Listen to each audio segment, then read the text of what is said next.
Hello, it's Chris from IELTS Daily and welcome back. We have a wonderful video. We're looking at Jed part 2 today. If you've already seen his video part 1, don't forget that you can also see other students such as Talia and Tom and Saskia.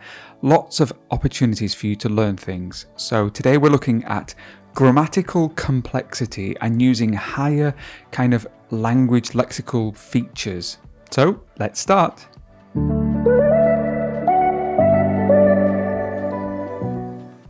As usual, we will be looking in depth on the features that Jed uses. I'm going to be stopping the video occasionally to talk about how he does really well and the things that he could improve.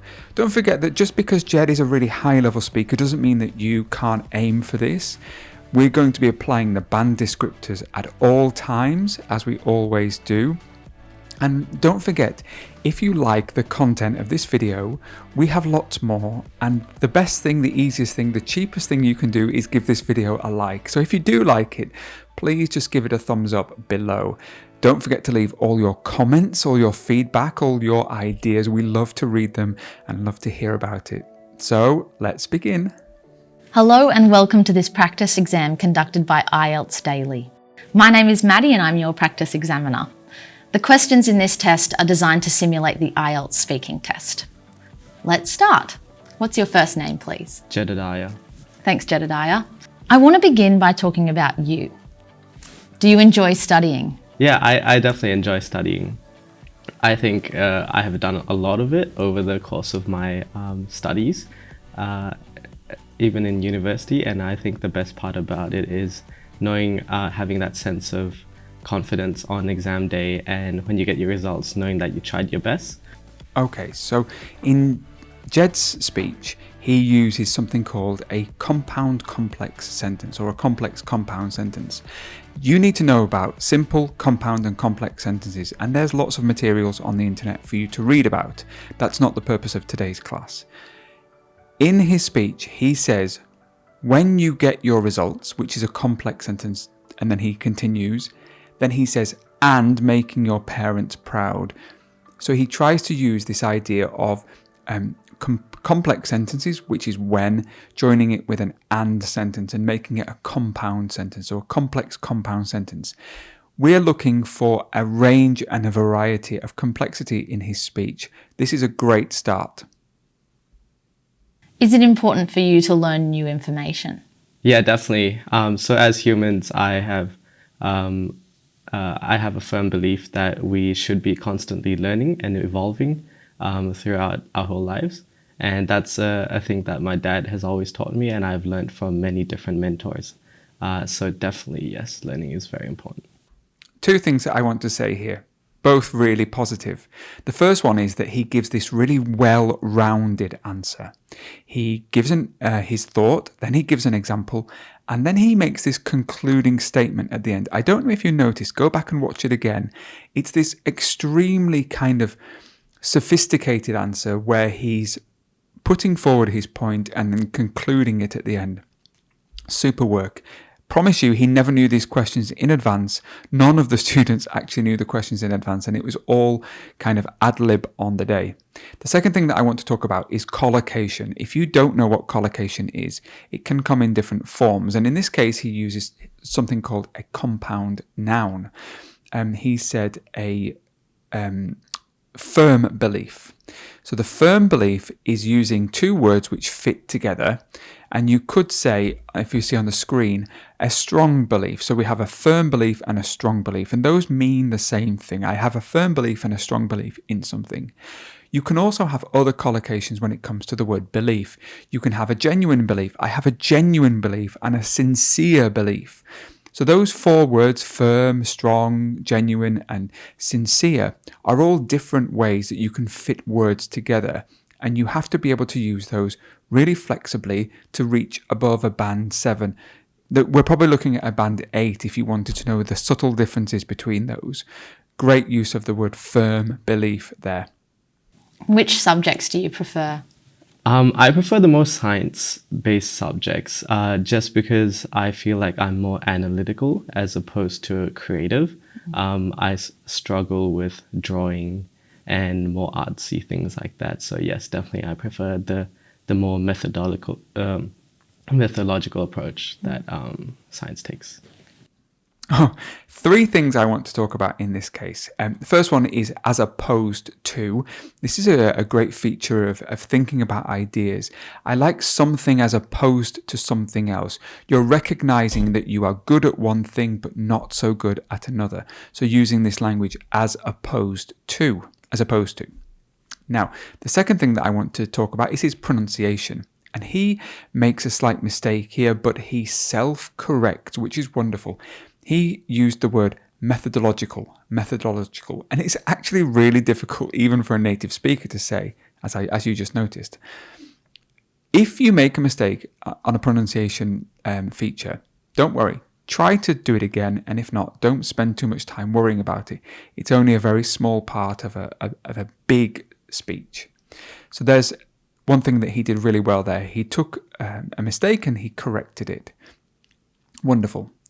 The final thing that I wrote down in this case was the fact that he used science-based subjects, which is one way to talk about something, and then he flexibly used a different way to make this adjective. So when we have science-based subjects, we're using science-based as an adjective, it's describing.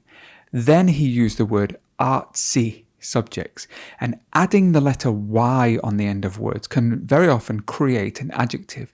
So I like science-based subjects, but I'm not so good at artsy subjects. You could even say sciencey subjects, and that's a great feature of a very high-level speaker. And that would probably be pushing the band 9, using those adjectives in such varied ways. Really great. Okay, let's move on to the topic of sleeping. Do you fall asleep easily? I do. As soon as I hit the pillow, I'm the type of person to just fall asleep straight away. And I am a very heavy sleeper, so I love my sleep. Did you notice here that Jed's pronunciation, and this is something that Jackson talked about in his video, there are a number of different features of pronunciation, one of which is this inflection and intonation and rising and falling. The examiner asked him a question, do you fall asleep easily? And he says, I do. Did you notice that he's placing emphasis and he's really showing the examiner kind of his feelings on something? And that's a feature of band 9. Flexible use of pronunciation. And I use this word flexible a lot because it's featured in the band descriptors. Flexible use of grammar, flexible use of language, and flexible use of pronunciation features. It means using them without even thinking about it. The other thing that I wanted to talk about was his language as soon as I hit the pillow. As soon as I hit the pillow. Idiomatic, high-level language. Great work. And do you ever find it difficult to fall asleep? Yeah, at times when I've had a long day, and maybe when I've had a row with someone or some type of interpersonal conflict, I tend to think about it a lot. Okay, I'm back again. Sorry to interrupt. Two things here, one good and one thing to improve. Now, the first one, which was great, which was when I've had a long day, we're starting to see this variety in the complexity of sentences. Wonderful. When sentences are complex sentences. The second thing is the word R-O-W. Do you know how to pronounce the word R-O-W? You'll see it on the screen now. Well, this is something called a homonym. A homonym is a word which can be pronounced in different ways, or it's two words which are pronounced the same way. So we have homographs and homophones. Learn more about them because you do need to know. English pronunciation can be very difficult when it comes to how words are written. So let's focus on this word, which is the word row, or it's the word row. In Jed's speech, he actually uses the word row, which is related to the sport of rowing on the water. In fact, I think he wanted to say the word row, which explains an argument, or it means an argument. So I'd want to hear this ow sound a little bit more, row. If we look at the band descriptors together now, It doesn't make any reference to pronunciation problems at a band 9.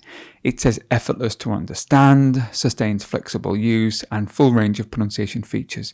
At a band 8, it does say sustains flexible use of features with only occasional lapses. Now, my question to you guys is, what is this? What does it mean? Only occasional lapses. I received a lot of criticism in Saskia's video because she said the word advertisement, and I marked her down because of that. I genuinely think a strict examiner would be looking for these lapses, these slips in pronunciation. So be prepared for a very strict examiner, because words like row and row, that examiner on that day could say, that was a lapse. Should have known better, band 8. I just want to warn you, that's all. I'm not an examiner, so I don't know the subtleties, but I do think that you should be prepared for those little things. Learn about homophones, homographs, homonyms. Let's continue. Or like maybe if I have a big presentation or event next day, I will often sort of just analyze what it is that I want to say or do at that event. So that keeps me out, yeah. How many hours do you normally sleep for, and why? I definitely aim to get around 7 to 8 hours of sleep every day. I would even sacrifice study time or leisure time just for sleep, because I know it's very beneficial to how I feel the next day, how concentrated I am, how nice I am to people. So yeah, definitely.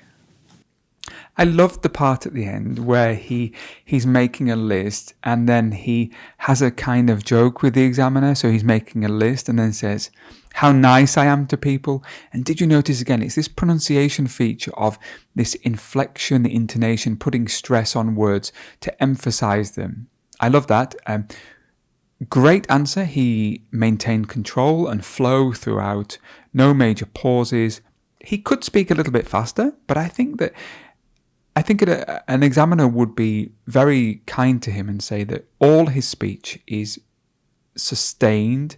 The features are great. He answers the questions with explanations. Really, really difficult to find fault at the moment.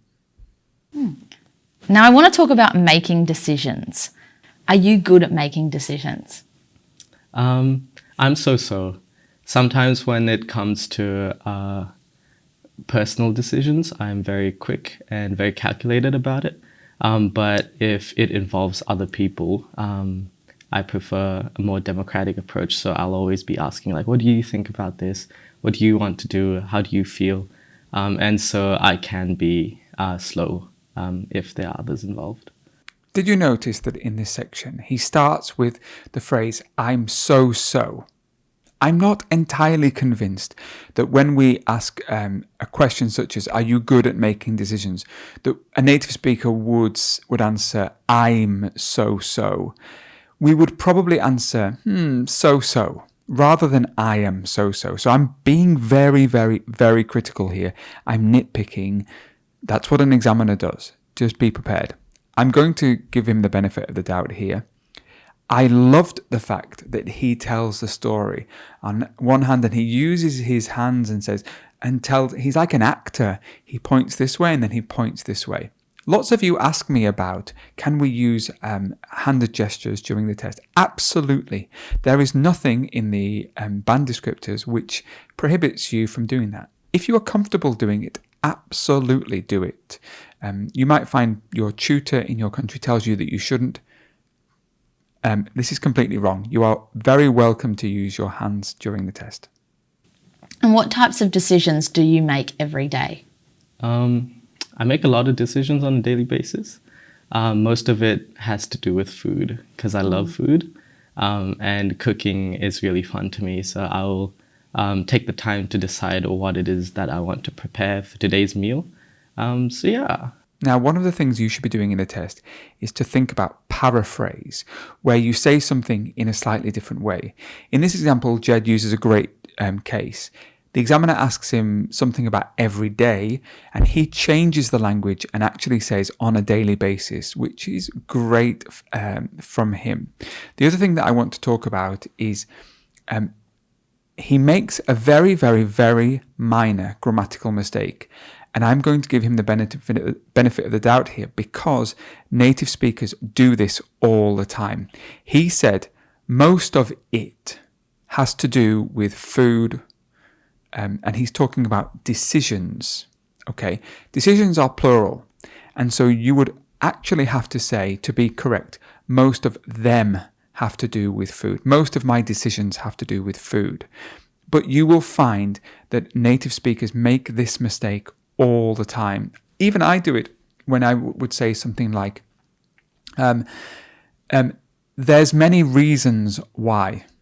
There's many reasons. And that would be there is many reasons why.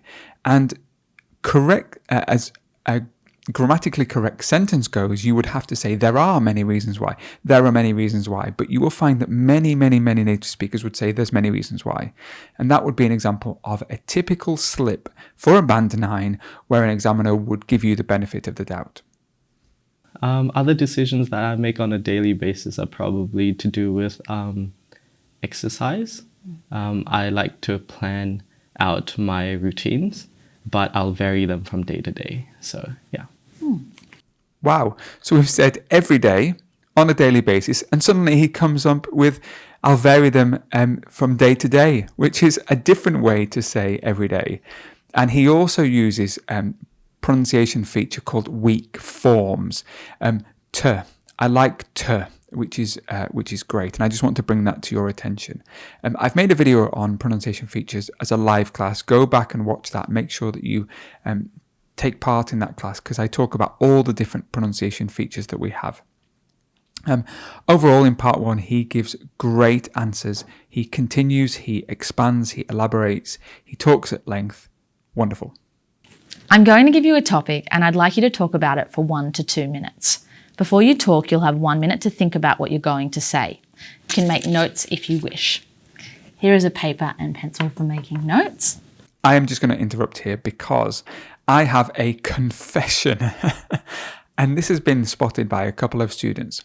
When we were making these videos, the wonderful Maddie, who is a friend of mine and she's an actor, Maddie was given a script and she follows the script to the T. In English we say to the T. She follows it really in detail. And I'd written the script and I'd said, here's a paper and a pen. Now, somebody noticed that actually this is grammatically incorrect and it was a mistake of mine in the script. So I'm very sorry, Maddie, this is not your fault. It actually should be, here's a piece of paper and a pen, or we could say here's some paper. I remember when I wrote the script, I actually wrote here's a piece of paper and a pen, and I removed piece of paper and I just kept in a paper. So I'm really sorry about that. Well spotted for anybody who did spot that. Remember that paper is uncountable and we wouldn't normally say here's a paper unless it's a newspaper. Actually, you could say here's a paper for you. So a little piece of advice there and a little bit apology from me. I'm really sorry. And here is your topic. I would like you to describe a time when you were disappointed. You have 1 minute.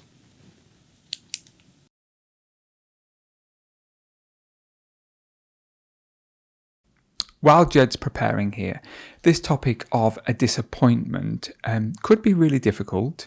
So be kind of thinking of these ideas, positive things and negative things, before you go into the test. And if you really struggle, my best piece of advice is to make something up. Think about some, like as if you were writing a play or a TV show, and think about somebody who would be disappointed by something. It could be something as wild as I proposed to my partner and they said no, and that was a real disappointment. And you could make up the most elaborate story. It is okay to be kind of creative during your test. Don't worry if you have to invent a story. Okay.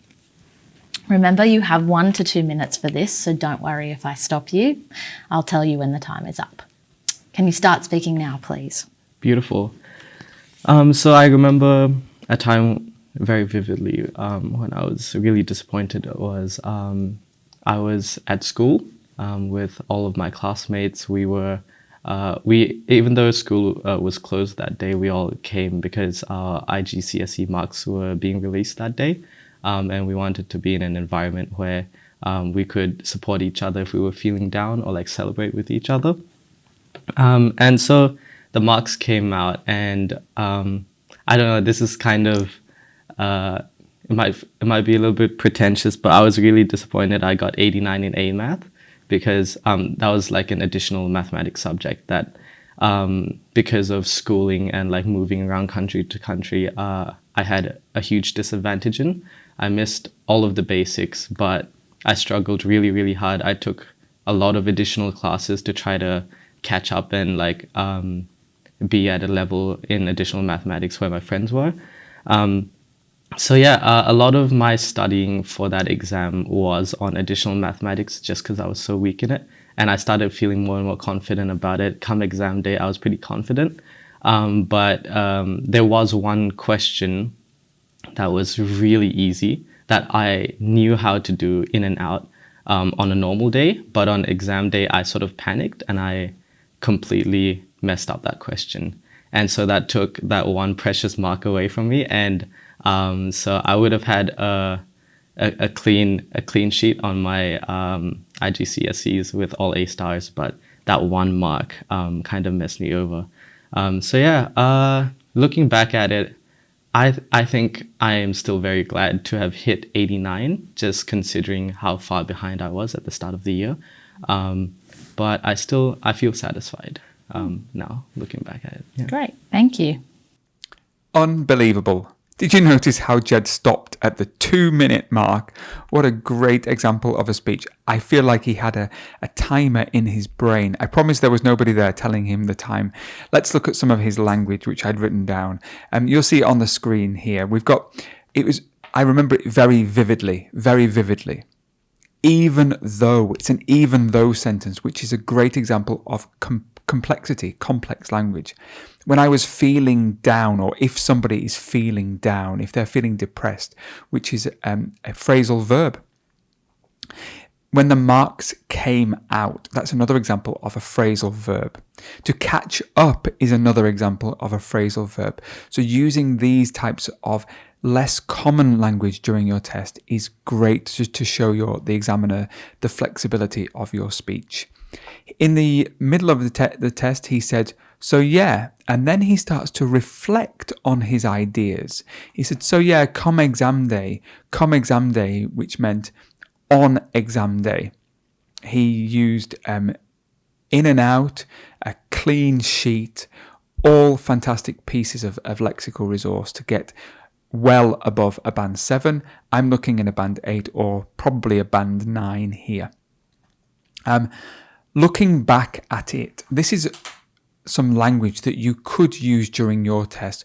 So looking back at it, if you're remembering something, you tell a story and then halfway through your story. So looking back at it, and then you just share your ideas and share your feelings of how you perceive that time now. Looking back at it, what did I learn from it? How would I do it differently next time? What would other people do, and what did other people think? And these are all questions that you could use when you're answering your test. Now, let's talk about solving problems.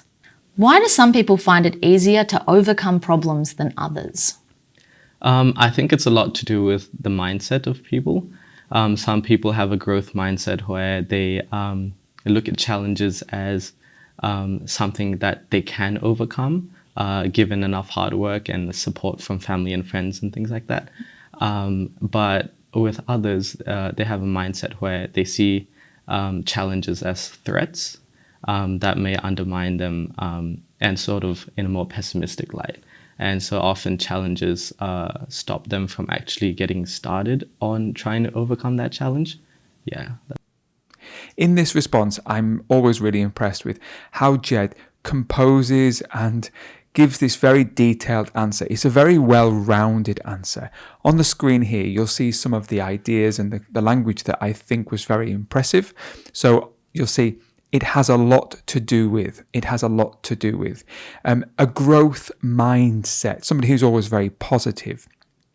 Given enough hard work, given the details, given the consequences. So using this word "given" is a great connective and a cohesive device, which is wonderful. And do you think people benefit from life coaches? Life coaches. I've never had one personally, so I wouldn't be able to tell you out of personal experience. But I know I have a lot of mentors, and I know a lot of people that have mentors. And mentors are sort of similar to life coaches. And for mentors, yes, definitely. So I would imagine life coaches would be very helpful in sort of helping you understand where you are at in life. And like if you need any advice on maybe interpersonal conflict or your career or things like that, they would be able to help. So I would say yes. Did you notice that Jed freely admits in this case that he doesn't have much experience? And that very may well be the situation for you when you do the test. It's not always the case that we have examples to give from our own experience, but what we can do is we can find connections and things which relate to that topic. So he says, well, I don't have much experience with life coaches, but I do have experience with mentors, and then starts talking about how mentors have aided him and helped him through his life. He gives these very complete answers, which are kind of summarized at the end with a little conclusion. Try and work on those types and styles of answers. It's something that you really could benefit from. Jed's a great example here. Do men and women differ when it comes to solving problems? That's a good question. I think it would be, it's a controversial question, I would say. But from what I know, I would say yes. Just generally, I feel like guys tend to take a more analytical approach to problems, where they look at the problem and try to sort of go at it at the angle of just like trying to fix it without really thinking about like what the consequences are. Whereas from my female friends, when they're trying to solve a problem, they tend to take everyone's feelings into account and like how they would react to the solution. And I think that's also a really, really good way to solve problems. I think it's a better way, personally. Thank you very much. That is the end of the speaking test. I love the fact at the end where he says, I think it's a better way personally, adding his little kind of opinions on subjects. It's wonderful. It's a great use of language. It's so natural and so kind of well thought out. And as I say, I promise we did not prepare students with these questions beforehand. It's completely new for them. So this we've reached the end of the part 3. A typical part 3 might be a little longer. And one thing which I would say to you that during the test, because Maddie is not an official examiner, you may find that your examiner interrupts you more during part 3. They'll say why or why not, and why do you think that? So be prepared for some kind of interjection where the examiner is going to be asking and putting you on the spot and making you feel like you haven't answered enough. Totally normal during part 3. That's the reason why we have part 3. It's so that people can kind of get their opinions in. Now, what score would I give Jed? You will see that the marking, the band scores are on the left. For me, I'm going to score 9s across the board. I'm not going to mark him down. If there's anywhere that he might be marked down, it would probably be on the pronunciation. The little slip that he made, a very, very, very strict examiner, would be nitpicking and finding little mistakes like that. But I'm as kind as I can be following the band descriptors, and I would see that as I still understood what he wanted to say. He still had great flexibility and control of his pronunciation features. So I'm maintaining and I'm going to support my band 9. He gave great answers in the fluency and coherence section. He spoke at length on his answers. His lexical resource, his vocabulary was wonderful. I've given you lots of good examples of when he gave high-level, flexible language which isn't as common. And finally, he used a wide range of grammatical structures. He didn't make any mistakes throughout, which was wonderful.